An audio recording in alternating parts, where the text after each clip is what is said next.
kompak ya, gini gini gini. Yang kalah itu kelompok siapa?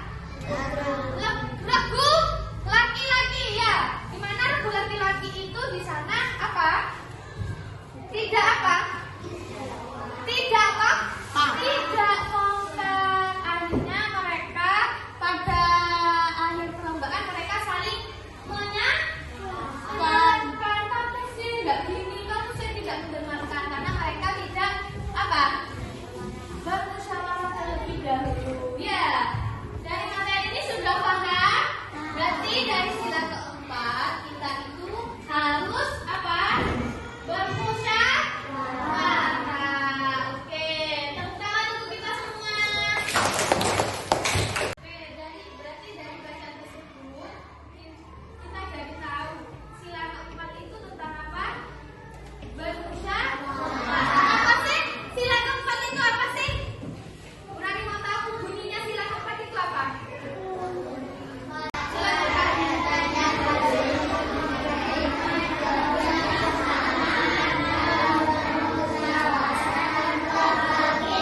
Ayo lebih bareng lagi. 4. Kerakyatan yang dipimpin oleh hikmat kebijaksanaan dalam permusyawaratan perwakilan. Tapi dalam sila keempat itu semua tentang isi bagaimana kita bermusyawarah, bagaimana kita menerima pendapat orang lain. Jadi ketika bermusyawarah kita nggak boleh seenaknya sendiri. Asal pendapat kalian sampaikan, pendapat orang lain tidak boleh didengarkan. Kita harus menghargai pendapat orang lain. Dari sini paham ya tentang sila keempat? Paham. Oke. Tepuk tangan untuk kita.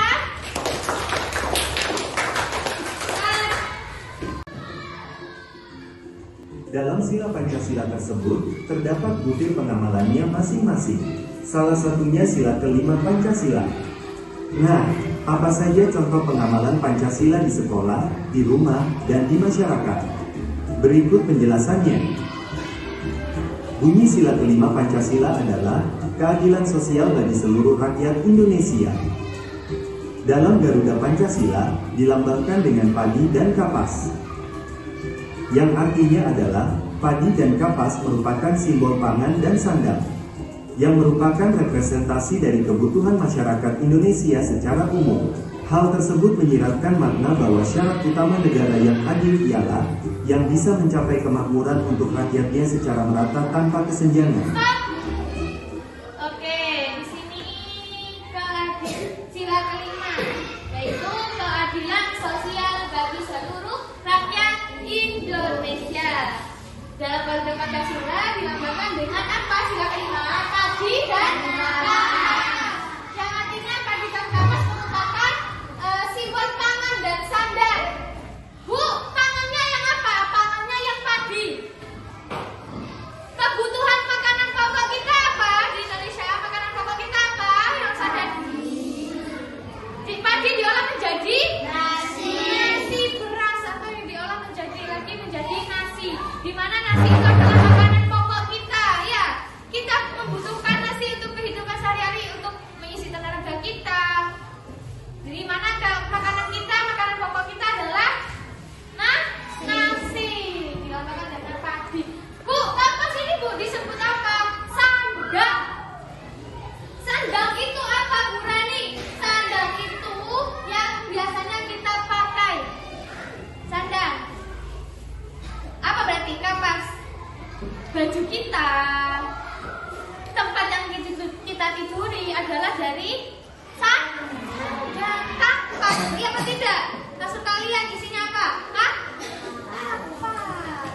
Oke. Hal tersebut menyiratkan makna bahwa syarat utama negara adil. Jadi dalam syarat utama negara kita itu kehidupannya harus adil, yaitu bisa mencapai kemakmuran. Jadi warganya, rakyatnya harus makmur, ya, harus mempunyai sandang pangan.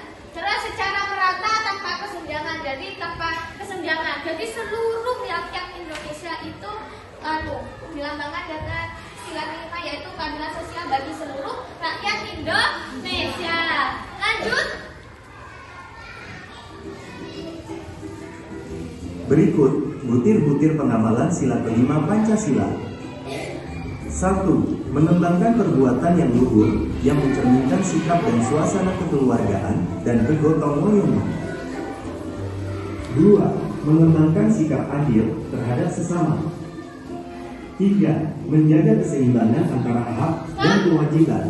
Nah, di sini butir-butir sila kelima Pancasila yang ketiga itu menjaga keseimbangan antara hak dan kewajiban. Jadi kita di mana hak kita, mana kewajiban kita harus kita laksanakan dengan seimbang, semuanya sama dilaksanakan ya. Oke? Lanjut. 4. Menghormati hak orang lain. 5. Suka memberi pertolongan kepada orang lain agar dapat berdiri sendiri. 6. Tidak menggunakan hak milik untuk usaha-usaha yang bersifat pemerasan terhadap orang lain. 7. Tidak menggunakan hak milik untuk hal-hal yang bersifat pemborosan dan gaya hidup mewah. 8. Tidak menggunakan hak milik untuk bertentangan dengan atau merugikan kepentingan umum. 9. Suka bekerja keras. 10. Suka menghargai hasil karya orang lain yang bermanfaat bagi kemajuan dan kesejahteraan bersama. 11. Suka melakukan kegiatan dalam rangka mewujudkan kemajuan yang merata dan berkeadilan sosial. Berikut beberapa contoh pengamalan sila kelima Pancasila di sekolah. 1. Pembagian petugas upacara yang dilakukan secara adil.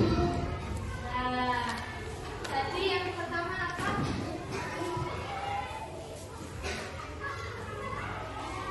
Yang pertama ini ya, contoh penerapan sila kelima Pancasila di sekolah. Jadi penerapan sila kelima Pancasila di sekolah yaitu yang pertama ada pembagian petugas upacara yang dilakukan secara adil.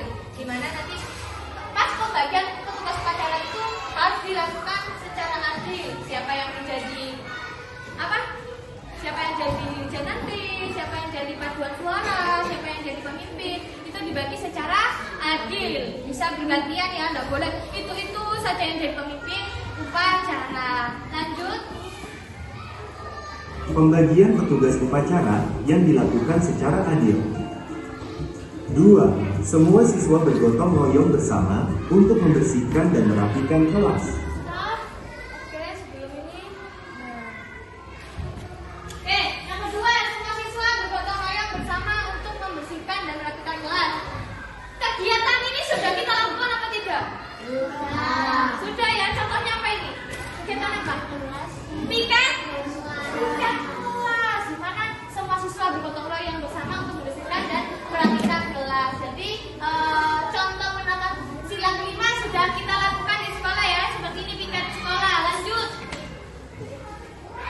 Semua siswa bergotong royong bersama untuk membersihkan dan merapikan kelas.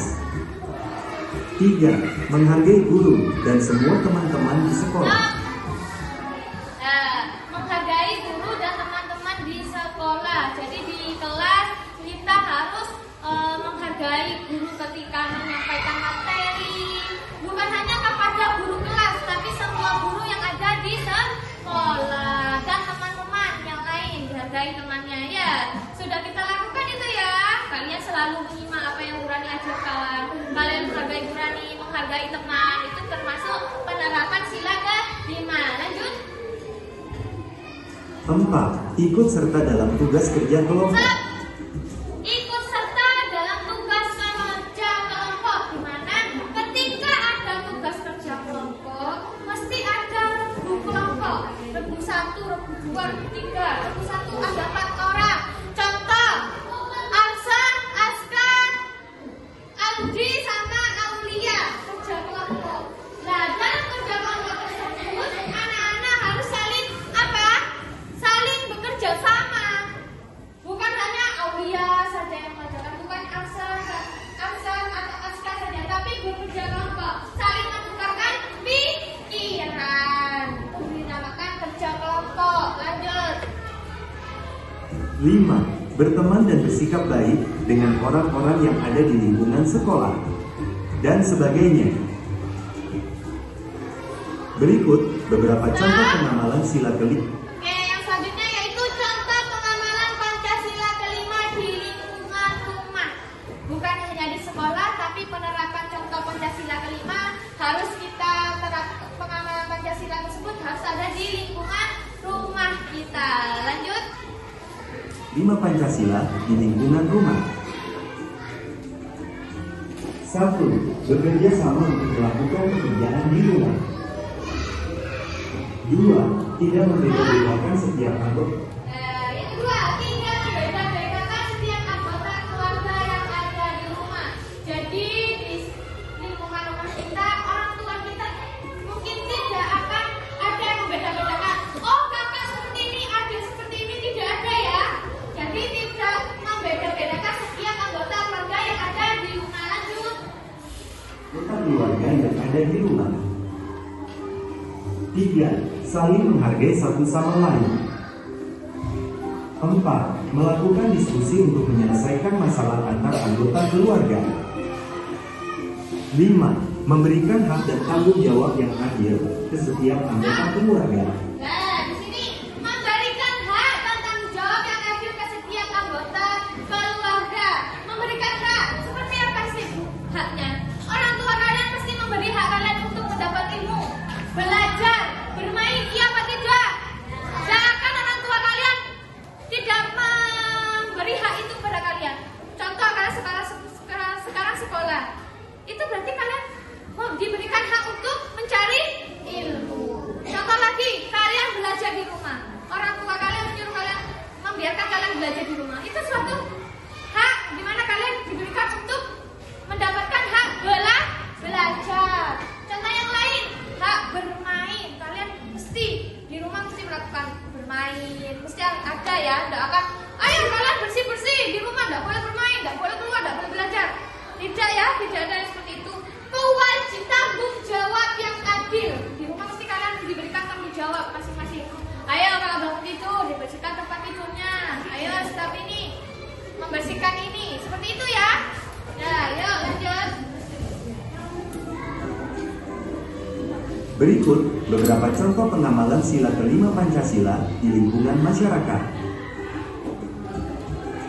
1. Tidak diskriminasi. Oke, di sini contoh penerapan sila kelima Pancasila di masyarakat. Berarti bukan hanya di lingkungan rumah, lingkungan sekolah, tapi di lingkungan masyarakat kalian harus menerapkan sila kelima. Yang pertama, tidak diskriminasi. Diskriminasi itu apa berani? Membeda-bedakan ras, suku, agama, dan etnis. Jadi kayak, terus oh jangan berteman sama ini ya. Dia itu agamanya ini. Oh, jangan temenan sama ini ya. Dia itu tidak berbahasa seperti ini. Tidak boleh ya. Jadi kita itu namanya juga Indonesia. Indonesia itu apa sih? Artinya apanya? Semboyan kita itu apa? Bineka. Bineka Tunggal Ika. Walaupun berbeda-beda, tetap satu dua. Tetap satu dua. Berbeda-beda suku, agama, ras, dan yang lain. Next. Membeda-bedakan ras, suku, agama, dan etnis terhadap orang lain. 2. Turut serta menjaga keamanan dan ketertiban di masyarakat. Turut serta menjaga keamanan dan ketertiban di masyarakat ini dilakukan ketika apa? Bapak-bapak kalian ketika melaksanakan apa? Pos ronda malam atau sis kamling ya. Lanjut. Silakan. 3. Ikut kerja bakti di Ikut kerja lingkungan bakti sekitar. di lingkungan sekitar. 4. Menjaga fasilitas umum. 5. Berpartisipasi dalam kegiatan sosial dan sebagainya. Oke, stop. Oke. Oke, tadi kita sudah mempelajari pengamalan makna sila kelima. Sila kelima tadi bunyinya seperti apa? Keadilan sosial bagi seluruh rakyat Indonesia. Kurang keras. Keadilan sosial bagi seluruh rakyat Indonesia. Oke, makasih ya kalian tadi sudah mencatat poin-poin pengamalan Pancasila di lingkungan masyarakat, sekolah,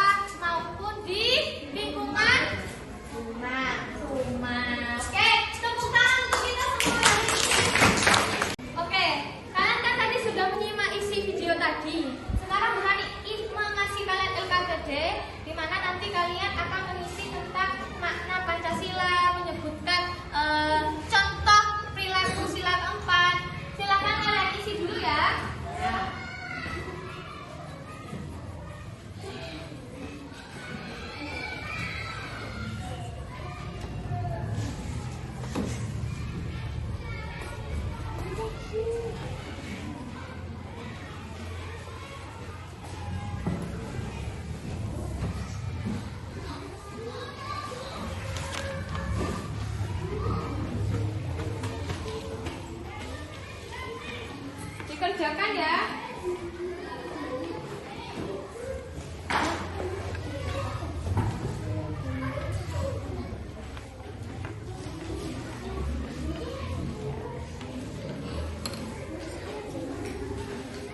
Oke, silakan kalian kerjakan ya.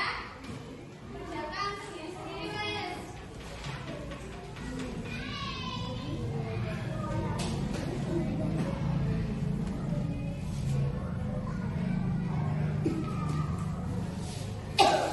Nah, kalian tulis bunyi Pancasila pertama itu apa?